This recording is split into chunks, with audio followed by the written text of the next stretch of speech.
what I'm going to do is I'm going to share this so we have pictures because, pictures are fun.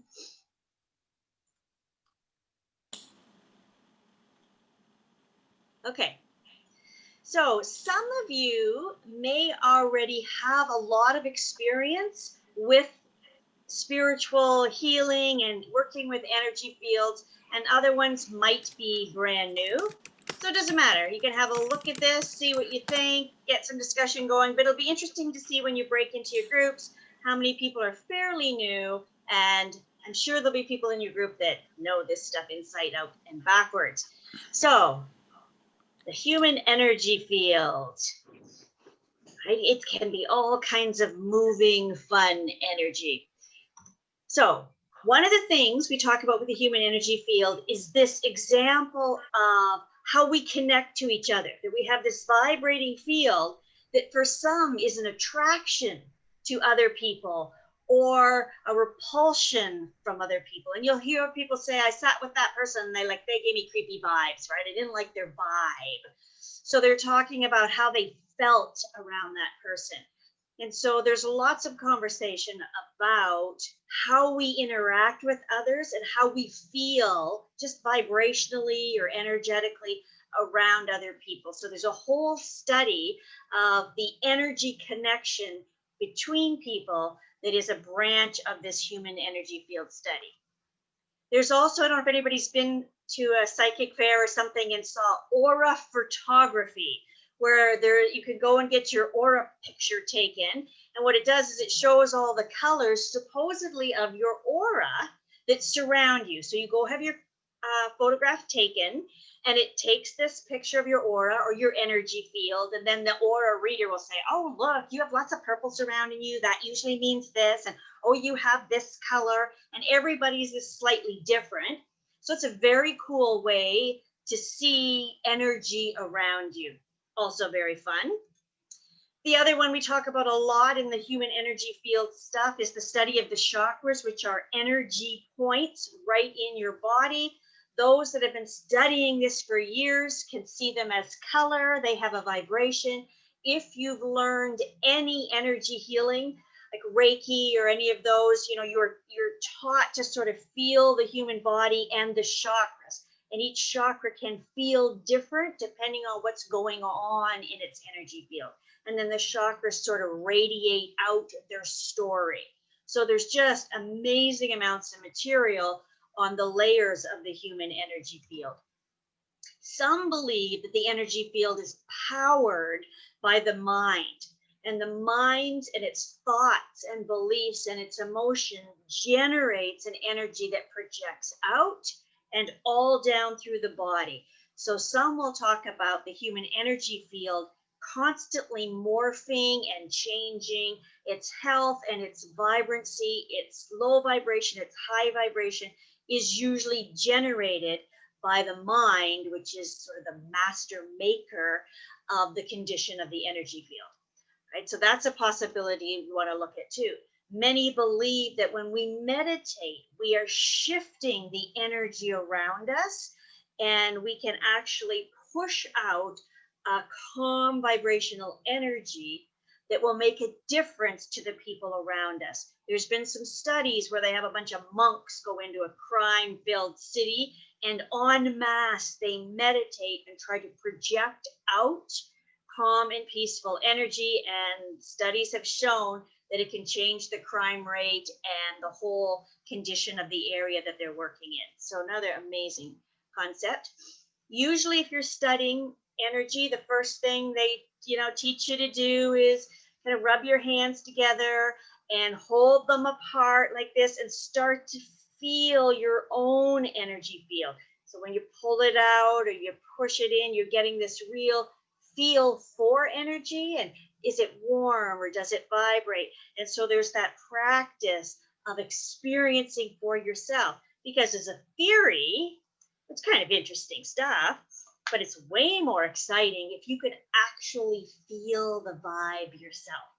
And so when I started into it, or when other people start into it, it's kind of like, really, is that true? And then you get working with it and you get feeling it, and it just becomes endlessly fascinating, right? It's very cool stuff. So we also talk about the layers of the aura.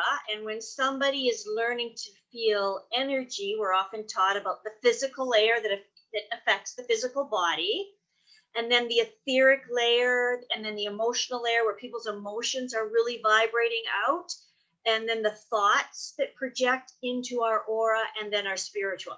So some teach it so that you learn to kind of feel that. Other people have an ability to see auras around people and will see them in color, right? But again, if you've taken any energy healing or any energy classes, you're sort of taught to kind of feel into somebody's aura and know that in different places of the aura, it will feel different.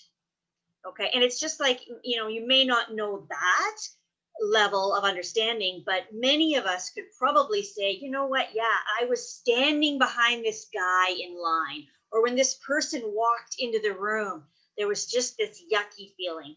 Or I love to be around that person because they feel so joyful. And it's like they're standing in their aura.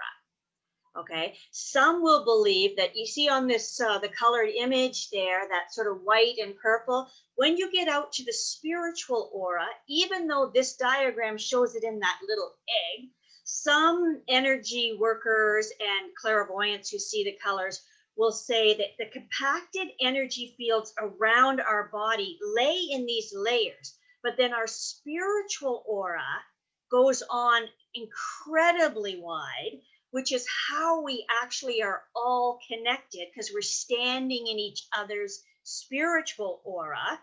And that leads to the theory that we're all one, right? And that even distance healing can be done because you actually are sitting in my spiritual aura. And if I go up to the spiritual aura, I could actually transfer thoughts and emotions to you. So an amazing study of how we are affected by each other, how distance healing is possible, or how people pick up information, or how psychics get information. Are they grabbing it from our aura? So lots of fun stuff there. So again, if you've done any energy healing, you will see that often an energy healer is projecting or working with the energy from them and pushing it into the body, or just channeling it into the body, as well as feeling the layers of the aura of the person that they're working on in order to identify health and healing issues. So energy workers who work with the aura will say that illness develops in the aura first. When the aura is out and those layers of the aura begin to get damaged, they get damaged there first. And it's only when you've left those wounds long enough is they actually begin to seep down into the layers to hit the physical body. So many energy workers will say, if we can find the illness in the aura first and correct it, it won't hit the physical body. I don't know if anybody's seen this book. There's so many books out there on healing. It's incredible. But Hands of Light by Barbara Brennan. The reason I like this is she's very scientific. So she writes real, kind of scientific basis on her stuff, but it has great pictures. It has great full color pictures in it. So when you're trying to explain aura to somebody, you can see these pictures. So if you stumble across this book, it's worth having a look at. Now, here's another great question that we could talk about forever. So this is prayer. This is the laying on of hands. And what I always found interesting from my church background, for those of you who have church background, is we're always invited to pray for somebody, or there could be a prayer chain, or we hear, oh, so-and-so's had this horrible, could everybody pray for them? Okay. And so prayer is we sit at home and we send that prayer and we're hoping for healing. And yet lots of churches have this secondary step where they actually touch, right? Lay hands on for healing. And so, from a church perspective, why in certain times do they do the laying on of hands, which is a touch therapy with a prayer, as opposed to just everybody praying at home, right? Do they believe that the touch therapy is affecting their aura? Do they believe that the aura is down and so that person can't tap into healing energy? And so the priest or the healer who's doing the prayer for healing now needs touch therapy, right? And so in the world of church, all the years I was actively in church, there was really no discussion on why could the pastor pray for healing, or why did they choose to do the laying on of hands as if it was a better technique. So there's lots you could look at from this perspective. And I must admit, part of the reason that drove me into studying spiritual healing and energy fields in the first place is because as a active person in a church for many, many years, we would pray for people and then we would do prayer chains and there'd be laying on of hands. And then if the person didn't get better, it was what? Oh, well, I guess God said no. Right? And it was just, the answers were just so unsettling. It's like, why bother praying?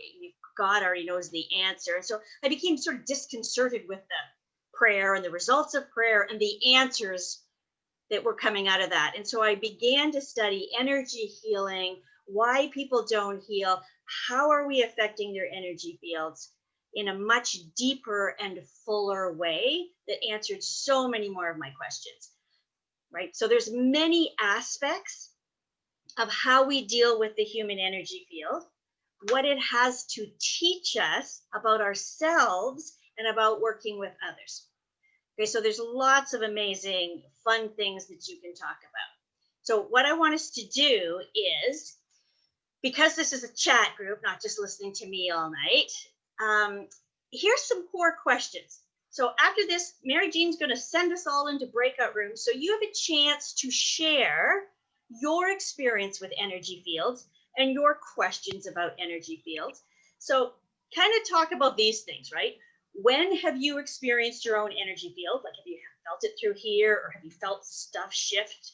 Right? Have you felt the energy coming from others where you could say, yes, I could feel that person's energy?